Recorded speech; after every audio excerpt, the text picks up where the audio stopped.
ಪಕ್ಷದ ನಮ್ಮ ಭಾರತೀಯ ಜನತಾ ಪಕ್ಷ ಒಂದು ಶಿಸ್ತಿನ ಪಕ್ಷ. ಯಾವ ರೀತಿ ಶಿಸ್ತನ್ನು ಮೈಗೂಡಿಸಿ ಬಂದೈತೆ ಅನ್ನೋದು ಇಡೀ ನಮ್ಮ ದೇಶದಲ್ಲೇ ಗೊತ್ತು.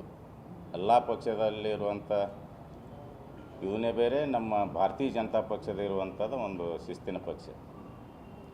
ನಮ್ಮ ಕೇಂದ್ರ ನಾಯಕರು ಕೂಡ ಅವರಿಗೆ ಸಾಕಷ್ಟು ಅವಕಾಶಗಳನ್ನು ಕೊಟ್ಟರು.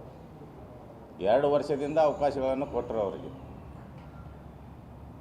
ಸುಧಾರಿಸ್ಕೋಬೇಕು ಅಂಥೇಳಿ.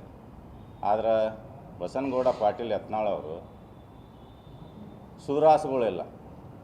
ಈಗ ಅವರು ಬೆಂಬಲಿಗರು ಕೂಡ ಅವರು ಸಲಹೆಗಳನ್ನು ಕೊಡಬೇಕಾಗಿತ್ತು ಈ ಹಿಂದೆನೇ.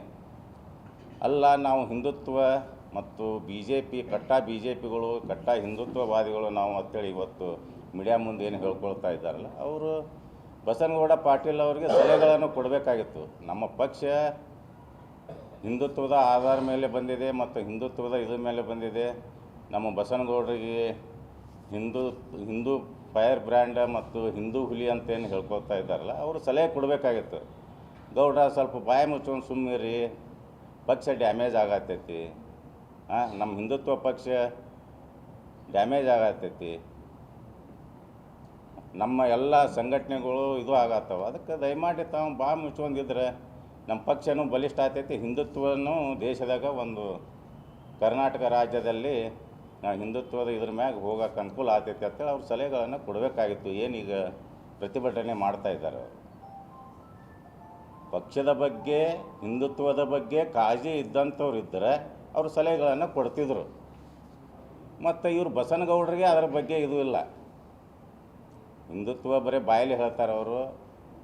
ಹಿಂದುತ್ವ ಬಗ್ಗೆ ಭಾರತೀಯ ಜನತಾ ಪಕ್ಷದ ಬಗ್ಗೆ ಅವ್ರಿಗೆ ಅಷ್ಟೊಂದು ಗೌರವ ಇತ್ತಂದ್ರೆ ನಮ್ಮ ನಾಯಕರು ಕೂಡ ಅಷ್ಟೇ ಗೌರವ ಕೊಡ್ತಿದ್ರು, ಪಕ್ಷಕ್ಕೂ ಅಷ್ಟೇ ಗೌರವ ಕೊಡ್ತಿದ್ರು ಮತ್ತು ಅಷ್ಟೇ ಗೌರವದಿಂದ ನಡ್ಕೊಳ್ತಿದ್ರು. ಮತ್ತು ಅವರಿಗೆ ಸಾಕಷ್ಟು ನಮ್ಮ ಪಕ್ಷ ಇವತ್ತು ಕೇಂದ್ರ ಸಚಿವರನ್ನಾಗಿ ಮಾಡಿದೆ, ಶಾಸಕರನ್ನಾಗಿ 3 ಸಲ ಆಯ್ಕೆ ಮಾಡಿದೆ. ಇದನ್ನೆಲ್ಲ ಮರೆತು ಪಕ್ಷವನ್ನು ಹಾಳು ಮಾಡುವಂಥ ಕೆಲಸವನ್ನು ಮಾಡೋದಕ್ಕೆ ತಾವು ಮಾಡೋದನ್ನು ತಾವು ಉಂಡಾರ. ಅದನ್ನು ಬೇರೆಯವರಿಗೆ ಯಡಿಯೂರಪ್ಪನವ್ರಿಗಾಗಲಿ ವಿಜೇಂದ್ರ ಅವ್ರಿಗಾಗಲಿ ಅಥವಾ ನಮ್ಮ ಇನ್ನುಳಿದ ಯಾರೇ ಪಕ್ಷದ ಹಿರಿಯರಾಗಲಿ ಗೂಬಿ ಕುಡಿಸೋವಂಥ ಕೆಲಸ ಮಾಡಬೇಡ್ರಿ ಗೌಡ್ರ. ಯಾಕೆ